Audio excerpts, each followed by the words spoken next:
러시아 정부가 대대적으로 홍보한 모병 광고입니다. 마트 경비원, 피트니스 강사, 택시 기사까지 직종 불문 남자라면 군복을 입어야 진짜 남자가 된다고 강조합니다. 우크라이나 침공 이후 러시아는 줄곧 병력 부족을 겪어왔습니다. 그런데 최근 바그너 그룹이 전장을 떠나면서 병력 부족 문제가 더 심각해졌다고 영국 이코노미스트가 보도했습니다. 지난달 크렘린궁은 예비군 규모를 늘리는 법안을 통과시켰습니다. 기존 18세에서 27세로 제한하던 의무 복무 연령을 30세로 늘리고 예비역 장교의 경우 최대 연령을 65세까지 상향 조정했습니다. 자녀가 여러 명이거나 장애인 부양가족이 있을 경우 면제 사유로 인정됐던 부분도 더 이상 적용되지 않습니다. 세르게이 휴이구 국방장관이 설정한 목표 인원은 최대 40만 명, 사실상 총 동원령에 가까운 조치입니다. Этот закон написан под большую войну, под общую мобилизацию. И сейчас этой самой большой войной это уже попахивает. Кого же защитить? Да некого будет потом защищать. 병력 동원 대상자를 최대한 늘리려는 러시아 정부는 지난 4월부터 관련 규정을 강화했습니다. 먼저 예비군 소집 통지서 수령 방식을 바꿨습니다. 기존에는 대상자가 소집 통지서를 실제로 수령해야 의무가 시작됐습니다. 하지만 지금은 징집위원회가 통지서를 송달하는 순간부터 수령 여부와 관계없이 복무 책임이 시작됩니다. 소집 통지서는 우편이 아닌 메일 등을 통해 전자 송달되거나 정부 웹사이트에 게시됩니다. 지난해 1차 징집 당시 주소지를 옮기거나 외국으로 도피하는 방법으로 소집 의무를 회피한 사례들을 막으려는 목적입니다. Any person in Russia between 18 and 60 can be drafted any moment, and leaving the country is can be strict any moment for these people, potential soldiers. 얼마나 많은 병력이 필요할지는 우크라이나군의 반격 상황에 따라 달라질 것으로 보입니다. 사실상 총동원령에 가까운 러시아의 이런 움직임은 정치적 위험을 수반합니다. 지난해 9월 1차 예비군 징집 당시 러시아 전역에선 반대 시위가 일어났습니다. 군 모집센터에 방화가 일어났고 수십만 명이 징집을 피해 러시아를 떠났습니다.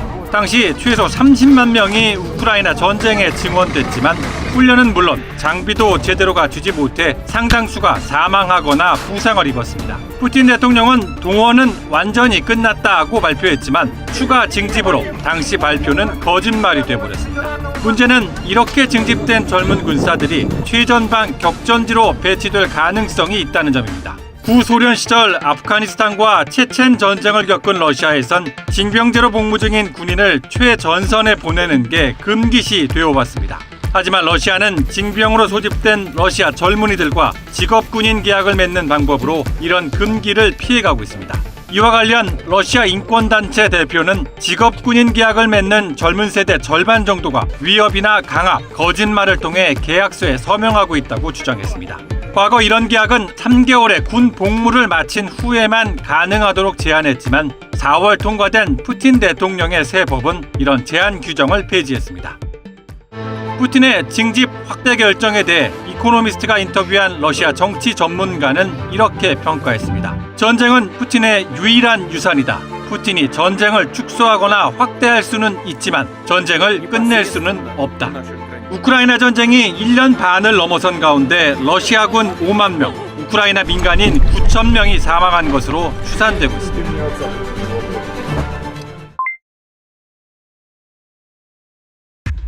예견됐던 죽음입니다. 역사상 반란에 실패하고 살아남은 인물은 단 한 명도 없기 때문입니다. 러시아 시각으로 오후 6시 무장용병단체 바그너 그룹 수장 예브게니 프리고진을 태운 전용기가 모스크바 공항을 이륙했습니다. 상트페테르부르크로 향하던 이 전용기는 불과 몇 분 후 모스크바 공항 북서쪽 약 160km 지점에서 추락했습니다. 목격자들이 올린 동영상에는 비행기가 지상으로 급강하하는 모습이 담겨 있습니다. 비행 추적 사이트를 보면 프리고진을 태운 전용기는 비행 중 레이더에서 갑자기 사라졌습니다. 추락 직전까지 약 28,000피트 상공에서 순항 중이었습니다. 러시아 민간 항공 당국은 전용기에 타고 있던 프리고진과 다른 2명의 바그너 최고 지휘관이 이번 추락으로 사망했다고 밝혔습니다. 그러면서 프리고진 등 탑승객 10명 전원이 사망했으며 추락 현장에서 시신 10구를 모두 수습했다고 설명했습니다. 프리고진과 함께 사망한 바그너 지휘관 중에는 2인자 드미트리 우트킨도 포함됐습니다. 사고 원인에 대한 러시아 당국의 조사가 진행 중인 가운데 비행기 격추 가능성도 제기되고 있습니다. 친 바그너 그룹 텔레그램 채널인 그레이존은 비행기가 러시아군의 대공 미사일에 의해 격추됐다고 주장했습니다. 바그너 그룹 역시 프리고진이 러시아 반역자들의 행동으로 숨졌다며 비행기 추락이 단순 사고가 아님을 시사했습니다. 실제로 추락 영상을 촬영한 목격자들은 추락한 비행기가 날개 한쪽이 없이 수직으로 급강하했다고 밝혔습니다. 프리고진의 전용기가 고의로 격추된 것이라면 지난 6월 무장 반란을 일으킨 데 대한 푸틴의 보복 조치일 가능성이 가장 유력합니다. 이를 통해 푸틴이 여전히 권력을 쥐고 있다는 것을 러시아 엘리트 계층에 분명하게 보여줬다는 분석입니다. 실수를 가장한 격추 가능성도 제기되고 있습니다. 최근 모스크바에 대한 우크라이나의 연이은 드론 공격의 영향으로 경계 상태가 높아진 탓에 방공 시스템이 프리고진 전용기를 드론으로 오인해 방공포로 격추했다는 추측입니다. 실제로 2020년 이란이 방공 시스템 오류로 우크라이나 여객기를 격추했던 사례도 있습니다. 하지만 전문가들은 더 느리고 더 작고 더 낮게 날아가는 드론을 비행기로 혼동할 가능성은 굉장히 낮다고 지적합니다. 만일 실제로 방공포에 의한 격추라 하더라도 이는 실수보다는 실수를 가장한 러시아 군부의 요격일 가능성이 크며 이런 종류의 작전은 푸틴 대통령의 승인 없이는 진행되지 못한다고 우크라이나 정보기관 고위 소식통은 주장했습니다. 프리고진의 전용기가 추락하고 1시간 뒤 푸틴은 국영TV로 생중계된 쿠르스크 승전 80주년 기념식에 참석해 연설했습니다. 프리고진 또는 전용기 추락에 대한 언급은 없었습니다. 이런 가운데 이번 사고에 대한 음모론도 제기되고 있습니다. 프리고진이 전용기 탑승자 명단에는 있지만 실제로 사고 비행기가 아닌 바그너 그룹 소유 다른 비행기에 탑승했다는 주장입니다.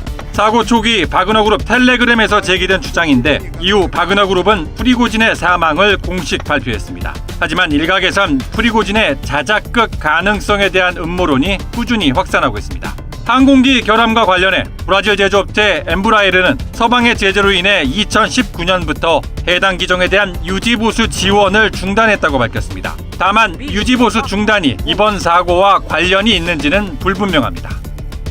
사고이든 아니면 사고를 위장한 암살이든 이제 관심은 프리고진 사망이 우크라 전쟁을 포함한 러시아 정세에 미칠 파장입니다. 러시아 군부에 대한 불만이 높은 상황에서 부패한 지휘관들을 비난하며 반란을 일으킨 프리고진에 동조하는 여론이 적지 않았기 때문입니다. 실제로 한 러시아 분석가는 텔레그램을 통해 프리고진 살해가 군 내부에서 치명적인 결과를 초래할 것이라고 경고했습니다. 프리고진의 주 활동 무대였던 상트페테르부르크엔 추모의 발길이 이어지고 있습니다. 불과 사흘 전 6월 무장 반란 이후 처음으로 위장복을 입고 소총을 든 모습의 영상을 공개하며 번지함을 과시했던 프리고진. 푸틴의 보복을 예고했던 미국은 놀랄 일이 아니라며 특별한 반응을 보이지 않았습니다. 한 달 전 미 중앙정보국 CIA 윌리엄 번즈 정보국장은 푸틴의 복수를 예상하며 서양 격언을 인용했습니다.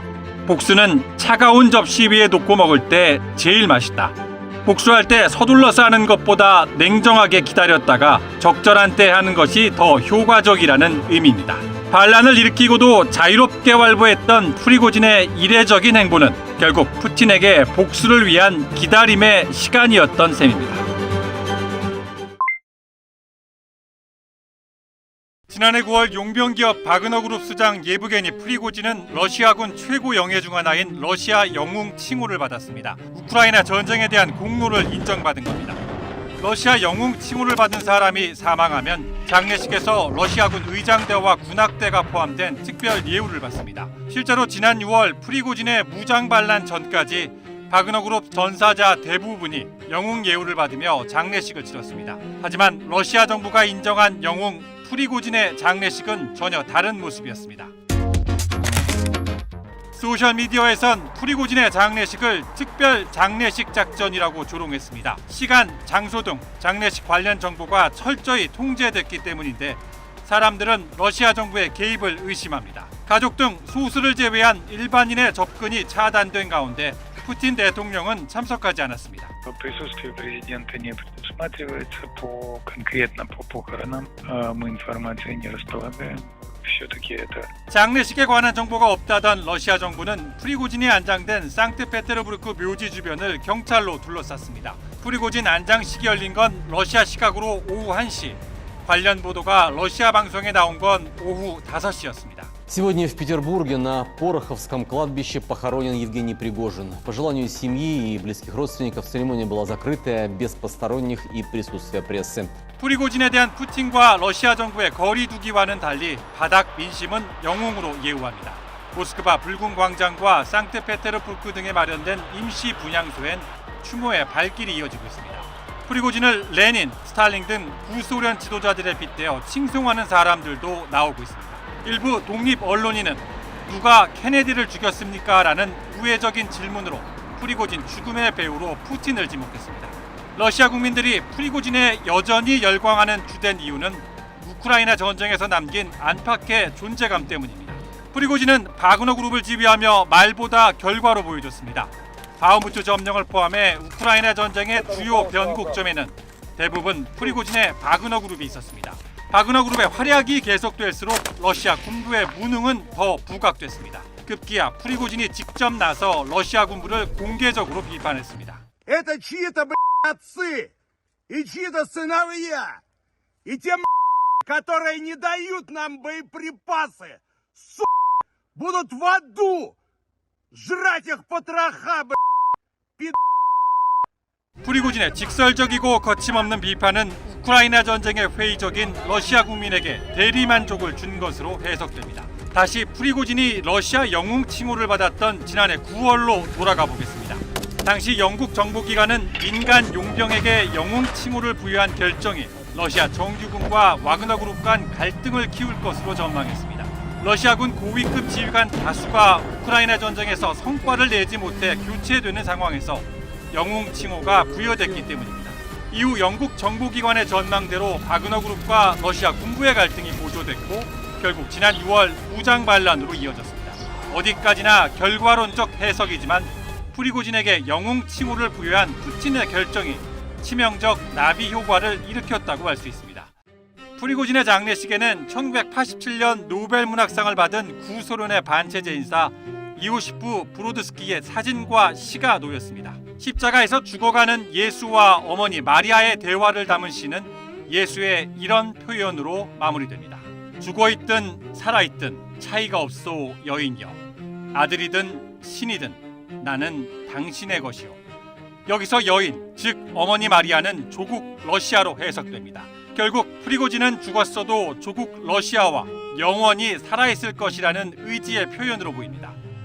푸틴의 23년 철권 통치에 가장 치명적 위기를 안겼던 무장 반란, 그리고 이어진 의문의 죽음, 프리고진을 영웅으로 칭송하는 러시아의 정서가 얼마나 지속될지, 또 어떤 파급력으로 이어질지 주목됩니다. 서방 언론과 전문가들이 푸틴의 대역 의혹을 제기한 문제의 장면입니다. 러시아 남부에 위치한 연방자치공화국 다게스탄에 푸틴 러시아 대통령이 등장했습니다. 프리고진의 반란 이후 모스크바를 벗어난 첫 공개 외부 일정입니다. 시민들 환호에 밝은 표정으로 화답하고 눈맞춤을 하더니 악수도 나눕니다. 여학생과는 셀카를 찍으며 머리에 입맞춤도 했습니다. 불특정 다수가 모인 공개 외부 행사, 더구나 시민들과 밀착한 신체 접촉까지 공개적인 외부 접촉을 꺼리는 푸틴의 평소 스타일에 비춰볼 때 굉장히 이례적인 풍경입니다. 대중의 지지를 보여줌으로써 반란 이후에도 통치력에 달라진 게 없음을 증명하려는 의도로 해석됩니다.